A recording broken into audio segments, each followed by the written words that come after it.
What's up, Star Trek fans? In a second, we're going to talk about what was the most popular episode this season as far as internet search and Google Analytics. There's so many different things to put together to try to figure that out. But I'm going to tell you in a second. But first of all, just be careful on the internet over the next couple of days. There's spoilers out there, I guess. So just be careful. Some idiot did something stupid somewhere, most likely, it seems like. I don't really know 100% who did what and whatever they did, but obviously somebody did something, and they're probably going to get sued. And they're probably going to get, Paramount's going to kill somebody, I know that. So some stuff is out there, so just be careful. Don't go on Twitter if you can. Don't go looking in comments too much, at least until after you see episode 9. Is what I'm told. So just that's what I'm doing, and so I'm going to do that as well. Anyway, let's look at the numbers, and let's talk a little bit about this because a lot of our reviews kind of back this up. If you guys remember, this aligns perfectly with a lot of my reviews. You know what I mean? And a lot of people's reviews out there.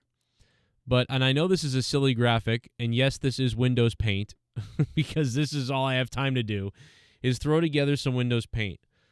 So this is so interesting because to the left, that's the trailer where you see that big spike. I think that's like the final trailer or something. This is so interesting to me because the most popular episode of the entire season so far is episode 6, which was my favorite episode so far that I probably reminisced about the most, and then I rewatched on YouTube the most. Hell, I made videos on it on Twitter and all kinds of things just because when I'm bored at work, I have a few hours in between time, and I like to just throw together fun little things and edit stuff and just try to decompress my mind. And that's what I've been doing a lot recently, especially when I'm working from home. And so that makes sense to me that it's episode 6. There's a lot of key moments in it, obviously, and especially the data stuff. So episode 6 is the most searched episode and drew the most interest among YouTubers. Now, when I cross-referenced the Google Analytics of the regular web, they pretty much matched up almost identically with everything on the YouTube search. Just the numbers were a little bit different, more scattered and harder to determine, but they were overall still matching up to these numbers we're seeing here. So even the web search numbers, while they're harder, they're a little closer, they do show this same result.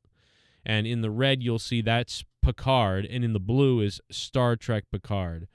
So whichever search term, you were using for the season. But obviously the dates are down below, so you can see when the dates when these episodes were airing and all that sort of thing. So episode 6 was the most popular, and no surprise that episode 7 is the least searched and was the least popular because it was such a downer. And not only was it such a downer, but it's also one of the shortest episodes and probably the weakest episode of any of them if you could give a title to it. Although I don't think it's fair because I really think 7 should be married to 8. But that being said, look at how 8 performed. This is good news because even when you had 7 stumble as far as popularity, search history, interest, even though 7 drew flatter interest than the rest of the episodes, 8 rebounded beautifully. And quite honestly, if 7 had been a little more powerful, potentially 8 would have maybe risen. But 8 nearly rises up to the 6, the level of interest of 6.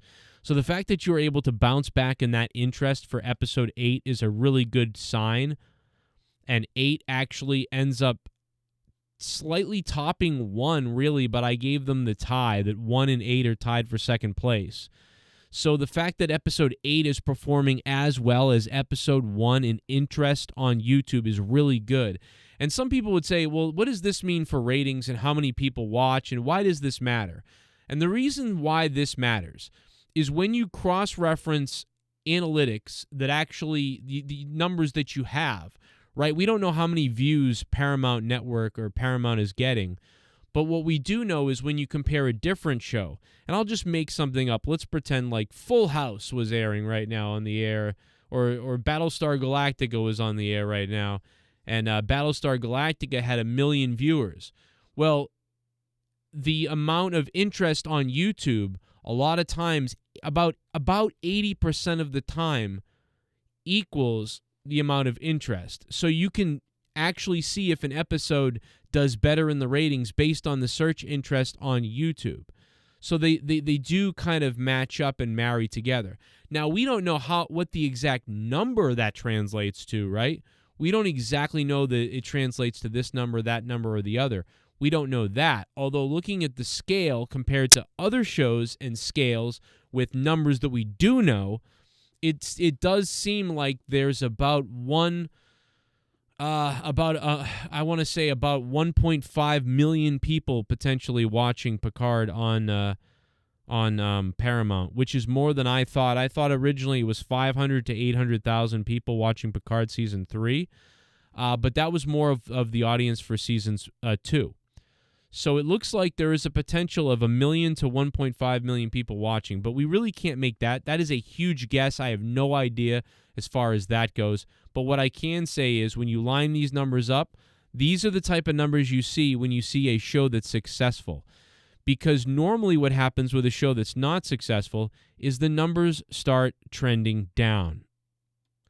Like, for instance, we can compare this to The Mandalorian, because I think The Mandalorian is on episode 7 right now. So if we grab the numbers on The Mandalorian and take a look at them, you can see this is, the biggest. I think this is either the final trailer or the first episode. Let's see, 1, 2, 3, 4, 5. Yeah, so this is the first episode. 1, 2, 3, 4, 5, 6. So we don't have episode 7 yet from The Mandalorian on here, but here's the first six episodes. Episode 1 was like a boom. Episode 2 dropped down quite a bit. Episode 3 shot back up, so that's good. And then episode 4 drops down. Episode 5 goes up a little bit. And then episode 6 drops down. So Mandalorian is kind of on a it's going downward. It's on a downward trend, Mandalorian. So like really up, down, up, down, up, down, and but not only is it, even though it's going up and down, it's cascading downward. Do you know what I mean? Like we're de-evolving downward eventually to where it's going down. So we're trending downward on The Mandalorian. But on Picard, you can see season 3, as far as interest on YouTube, we might actually be trending upwards. You know what I mean? Because, episode 1 is up there. Then episode 2 is down a little bit. Episode 3 is down a little bit more. But then episode 4, we go up. Episode 5, we go down. Episode 6, we go way up above all the other episodes all season. Then episode 7, we go way down to the lowest of all season. Then episode 8, we go up to the second highest we've been all season. So Picard is a little bit all over the place right now, but episodes 9 and 10 are really going to paint the story for what happens here as far as interest with the fans. And if the interest level bumps up high for episodes 9 and 10, then you're going to get people that want to rewatch it again, that are going to be like, wow, let me go rewatch it again to see everything completely. And then that's going to draw numbers and more interest. And then they're going to tell people about it. You've got to see it. And then that's going to move numbers in a different way. So it's I believe this is good news. I mean, obviously episode 7 is, that's too bad where that is. But the good news is it's sandwiched in between the two most popular really episodes of the entire season, and the fact that at this point they are the highest means that the audience eventually, is still gaining interest towards the end of the season, where with Mandalorian, they're actually kind of losing interest. You know what I mean? Even though the show may be bigger and there's more people watching Mandalorian probably, but still it's trending downward interest-wise. Like you would think episode 5 or 6 it would shoot up, right? But no, people are losing interest in searching or interest in caring about looking it up and talking about it and discussing it as much. So, I believe that this is a pretty good sign for Star Trek Picard Season 3 right now. The interest level is at the is a bit erratic, but it is at a positive point because the last 3 episodes, 2 of them were the most interesting, drew the most interest from the fan base. So that's great news. And if 9 and 10 are said to be bangers like they are, then I can only imagine the interest that those could be drawing. So I do believe that in a week or so when we have, or maybe a week and a half when we have episode 9 numbers in, we may see episode 9 probably eclipse all of these other numbers. And if that's the case, man, what you don't see shows. You sometimes in a lot of these, I've studied a lot of these things for the fun of it because I'm an idiot. I don't know. But in the last episode, you see a lot of time there's a spike in the last episode.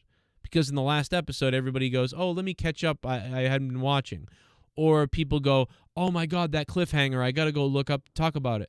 Or, oh, my God, the way it ended. Let's go talk about it. So there's always usually a fling of an interest in the last episode. But what you don't see a lot of times is you see a little bit of a jump in the episode to the second to last episode. But if there is a massive spike for the last 2 episodes, then you know you've really got something. So I do think this is a positive sign for Picard. Are we sort of like digging into the weeds here a little bit to try to like pluck out content? Yeah, but I'm geeking out on it. I find it fascinating. Spock. Anyway, this is Star Trek Late Night. Guys, what do you think about this? Leave in the comment section below. And again, really look out for spoilers because there are some weird, bizarre people out there that for some reason enjoy being idiots for whatever reason. And I think, I don't know, man, but Paramount's going to sue somebody. I know that I know that. But also watch my video, Picard Episode 9 Sneak Peek, where I talked about the trailer a little bit. What do you think about this video? Please leave me a like and subscribe if you can. I really need to get 1,000 subscribers on here to help the channel, and you would be helping me immensely if you did that. And if you want to help me even further, my other channel is much bigger, and I have abilities to do things on my other channel that has over 70,000 subs. But on this one, we're building a small little niche here. So if you want to support the channel, just subscribe, or paypal.me/Joe Cronin Show if you want to help me out, or paypal.me/Joe Cronin Show, or patreon.com/Joe Cronin Show. Now, my other content may not be for you. It's a little bit, I'm out there as far as comedy goes, and you may not enjoy the swearing and all the craziness on my other channels and things like that. So you don't have to. But on here, I'm somewhat wholesome on here. There was a lady a couple of days ago where I said something kind of off, and she was like, "Really? Like, what are you, 12?" And I was like, "Yes, I am." Anyway, Terry Metalis and his whole entire production team, writers, everybody has done such a unbelievable job. And if you guys want more to listen to and you haven't heard it, Terry Metalis is on Gates McFadden's podcast, Investigates. Go listen to that. It's a wonderful podcast. This is Star Trek Late Night, and I'll see you later.